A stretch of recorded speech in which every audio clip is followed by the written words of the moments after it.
ये सब लाइसेंस में इनको लाइसेंस दे कौन रहा है? जब वो इस प्रदेश के नहीं है तो इन लोग को छत्तीसगढ़ के बैंकों से लोन कैसे मिल रहा है? चीजों पर अपनी रूपरेखा तैयार की, जिसमें सबसे एक मेन मुद्दा हमारा है गौ हत्या और गौ तस्कर, दूसरा हिंदू राष्ट्र की मांग। उनको ये नहीं मालूम है क्या कि भिलाई, दुर्ग, रायपुर, बिलासपुर के अंदर में, कोरबा के अंदर में, रायगढ़ के अंदर में लाइन से भर गए रोहिंग्या। कांग्रेस एक कौन सी वादी पार्टी आज तक किसी को समझ में नहीं आया है।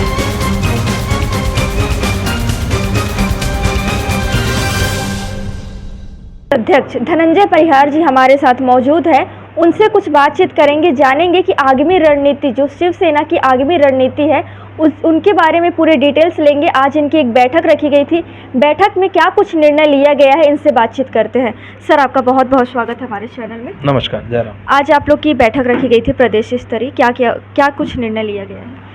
देखिए, हम लोग की बैठक लगातार होती है, हर 3-4 महीने में हम लोग की बैठक होती है और ये वाली बैठक थोड़ा सा डिले हुआ है, ये 6 महीने में हो पा रही है। लेकिन हम लोग को अपकमिंग जो कार्यक्रम है कि आने वाले वक्त हम लोग को क्या कार्यक्रम करना है और हम लोग की भूमिका इस प्रदेश के अंदर में क्या होनी चाहिए, उसको हम लोगों ने सबने मिलकर डिसाइड किया हुआ है। और कुछ नई नियुक्तियाँ भी हम लोग दे रहे हैं, दिया है हम लोगों ने लगातार, हर जिले में अलग अलग प्रभार दिए हैं।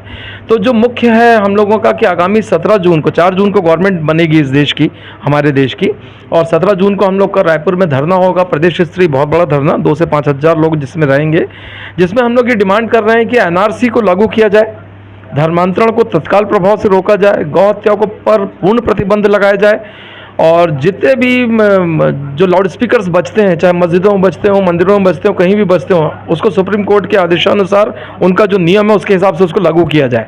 और हम लोग साथ में ये भी डिमांड कर रहे हैं कि जो बांग्लादेशी रोहिंग्यास आज पूरे छत्तीसगढ़ में हर जगह पे दिख रहे हैं, ये बंगाली में बोलते हैं, ये धोती पहनते हैं और ये जात के मुसलमान होते हैं, और हम लोग ये चाह रहे हैं कि हमारे प्रदेश के अंदर में जो शांति छोटी मोटी कायम है, इसको ये अशांत करने में इनकी भूमिका बहुत ज़्यादा है। इनकी भूमिका को हम लोग लगाम लगवाना चाहते हैं। हमने सरकार से, मुख्यमंत्री को पहला ज्ञापन जब हमने दिया था, उनको भी यही ज्ञापन हमने दिया था कि जितने ऑटो चल रहे हैं, जितने भी नए लाइसेंस निकल रहे हैं, रायपुर, दुर्ग, भिलाई, बिलासपुर, ये सारे शहरों में, ये सब लाइसेंस में इनको लाइसेंस दे कौन रहा है? जब वो इस प्रदेश के नहीं है तो इन लोग को छत्तीसगढ़ के बैंकों से लोन कैसे मिल रहा है? हमने ये क्वेश्चन मार्क किया। तो इनको कोई ना कोई यहाँ पर रायपुर में या बिलासपुर में इनको नॉमिनेट करता है। तो जो लोग कर रहे हैं, क्या वो लोगों ने उन लोग की गारंटी ली हुई है? क्या पुलिस इस बात का क्यों नहीं ध्यान दे रही है? हम लोग इस बातों को उठा रहे हैं और हमारा सबसे बड़ा जो विषय 17 तारीख का रहने वाला है कि हम चाह रहे हैं कि इस देश को हिंदू राष्ट्र घोषित किया जाए, और हम हिंदू राष्ट्र की मांग को लेके ये हम लोग का तीसरा चौथा धरना हमारा ये होगा। सर, रोहिंग्या मुसलमान की बात करें, जो पूर्व मंत्री हैं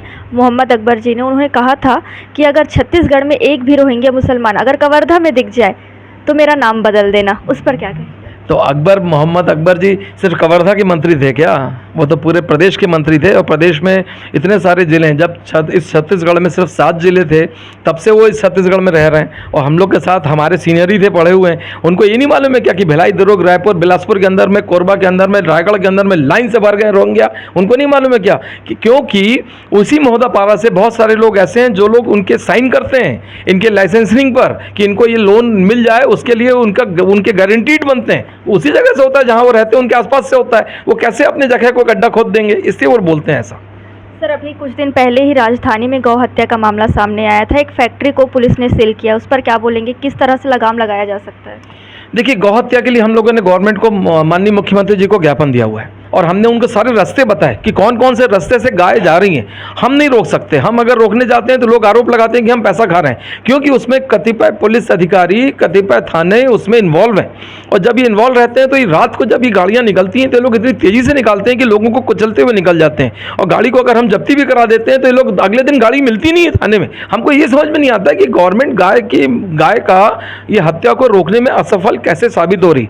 वो थाने, वो पुलिस, ये सारी जगह हिंदू बैठे हैं, और गाय तो हमारी माँ है जिसको हम लोग बोलते हैं, तो इसको हम लोग कैसे नहीं रोक पा रहे? हम लोग को ये बात एकदम क्वेश्चन मार्क लगता है। इसलिए हम लोग सारे विधायकों को, सांसदों को, सबको ये कहना चाहते हैं कि अपने इलाके में, अपनी जगह पर इन लोग को काम इस बाबत करना चाहिए। गृह मंत्री अमित शाह का बयान आया है कि अगर हमारी सरकार अभी फिर से बनती है तो गौ हत्या करने वालों को उल्टा लटकाया जाएगा, इस पर क्या विचार है? तो बहुत अच्छी बात है, अगर ऐसा होता है तो हम लोग तो एकदम खुश हैं। हम लोग भी यही चाहते हैं, उल्टा भी लटकाइए, एक पाँव इधर करिए, एक पाँव इधर करिए, हम लोग भी राजी हैं उस बात के लिए। सर, एक बार और आगामी रणनीति के बारे में कुछ बताएं, जो कुछ अलग होने वाले हैं प्रदेश में।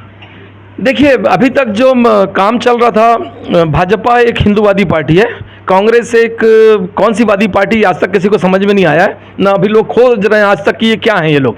लेकिन हम लोग खाँटी हिंदूवादी हैं, हमने छत्तीसगढ़ को अलग करने में हमारी महत्वपूर्ण भूमिका रही और हम लोग जातिवाद को नहीं मानते। हम लोग ये कोशिश करते हैं कि छत्तीसगढ़ में छत्तीसगढ़ियों को उनका हक, अधिकार, न्याय, सम्मान मिलना चाहिए, इसके लिए हम लोग संघर्ष करते हैं। और हम लोग अभी भी जो संघर्ष है, हम लोग का ये मुद्दा है, हम लोगों ने इस बार एकदम जो तय किया है कि हिंदुत्व, राष्ट्रीयत्व और छत्तीसगढ़ित्व, इसके लिए हमारा काम स्टार्ट होगा। ये इसके लिए हमारा काम जो हम कर रहे थे, वो अलग अलग विचार भी होते थे, लेकिन इस बार हमारा मुख्य मुद्दा ही बस यही होने वाला है कि इसी विचार को लेकर हम लोग को आगे बढ़ना है। कठोर हिंदुत्व, एक ध्वज, एक कलर, एक ध्वज, इसको लेके हमको आगे बढ़ना है। आज माननीय धनंजय सिंह परिहार शिवसेना प्रदेश प्रमुख जी के नेतृत्व में यहाँ पे प्रदेश कार्य समिति की एक बैठक रखी गई, जिसमें आगामी कार्यक्रम को लेकर विचार विमर्श किया गया और आने वाले समय में गौ हत्या और सीए, एनसीआर और जो रोहिंग्या मुसलमान की जो संख्या छत्तीसगढ़ में बढ़ रही है, उसको रोकने के लिए अभी एक 17 जून को माननीय धनंजय सिंह परिहार जी के नेतृत्व में महाधरना का आयोजन किया जाएगा। उसी को लेके आज ये धरना बूढ़ा तालाब में वहाँ पे धरना स्थल पे किया जाएगा और जैसे ही प्रशासन हमको जहाँ पे भी अनुमति देगी, हम वहाँ पे अनुमति लेके वहाँ पे हज़ारों की संख्या में 10,000 लोग वहाँ पे उपस्थित रहेंगे उस धरना प्रदर्शन में। हमारे सारे प्रदेश के महिला सेना हो, युवा सेना हो, शिवसेना हो और जितनी भी हमारी और भी शिवसेना के अंग हैं, वो सारे लोग उस, और सबसे बड़ी बात यह है उस धरना प्रदर्शन में बहुत सारे और भी समाज के जो साधु संत हैं, उनको भी उस धरना में हम आयोजित किए, क्योंकि ये धरना प्रदर्शन जो है वो हिंदुत्व को लेकर किया जा रहा है। एनसीआर और सीए को लेकर किया जा रहा है, इसलिए वो हिंदुत्व का मामला है। हम चाहते हैं कि बहुत संख्या में साधु संत भी वहाँ पे आए। गौ हत्या की बात करते हैं सर कि लगातार कई हिंदू संगठन गौ हत्या का विरोध कर रही है, लेकिन उसके बावजूद गौ हत्या बंद नहीं हो रही, क्या कहेंगे? कहीं ना कहीं इसमें प्रशासन की ढिलाई है और सबसे बड़ी बात तो पुलिस खुद इनसे मिल रहती है। हमारे शिवसैनिक कई बार रोकने की कोशिश की है तो उसमें जो बैठे रहते हैं आदमी, उन्होंने तलवार निकाल ली। यानी इतना ज़्यादा इनको सपोर्ट कहाँ से मिल रहा है? कहीं ना कहीं से तो इनको सपोर्ट मिल रहा है, तब तो लोग इतना कर रहे हैं। तो हम चाहते हैं, गृह मंत्री जी से निवेदन करना चाहते हैं कि ऐसे लोग को ऐसी कड़ी से कड़ी सजा दी जाए कि गौ हमारी माता है। ऐसा कभी जीवन में नहीं होना चाहिए। जहाँ हम लोग देखते हैं, हम लोग तो विरोध करते ही हैं।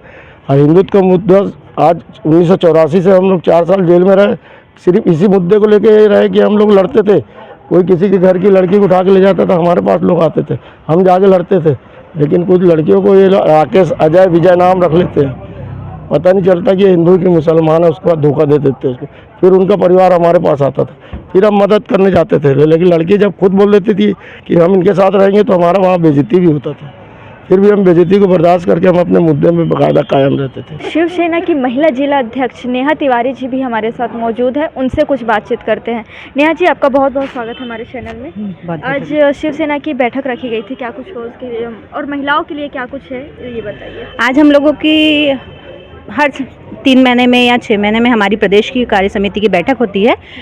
ये इसलिए आयोजित प्रदेश कार्य समिति बैठक में हम लोग आगे आने वाली अपनी योजनाओं को, अपने कार्यों की रूपरेखा तैयार करते हैं। आज भी हम लोगों ने बहुत सारे चीज़ों पर अपनी रूपरेखा तैयार की, जिसमें सबसे एक मेन मुद्दा हमारा है गौ हत्या और गौ तस्कर, दूसरा हिंदू राष्ट्र की मांग। लगातार शिवसेना महिलाओं को सम्मान देते आई है, महिलाओं के हक और अधिकार में लड़ते आई है और ये कार्य हमारा हमेशा ही चलता रहेगा। इस विषय पर भी काफ़ी चर्चा हुई है और हमारे पार्टीगत और भी बहुत सारे विषय हैं जिस पर हम लोगों ने रूपरेखा बनाई है और चर्चा की है, जिसे आगे हम क्रियान्वित करेंगे। शिवसेना में महिलाओं की कितनी भूमिका है और आने वाले समय में क्या भूमिका रहेगी? शिवसेना में महिलाओं की काफ़ी भूमिका है और शिवसेना ने हमेशा से महिलाओं को सम्मान दिया है। हमारा नारा ही है जय भवानी, हर हर महादेव। तो लगातार शिवसेना से जैसे हम लोगों को सम्मान मिलता है, काफ़ी भूमिका शिवसेना में महिलाओं की है और आगे भी ये भागीदारी बढ़ती ही जाएगी।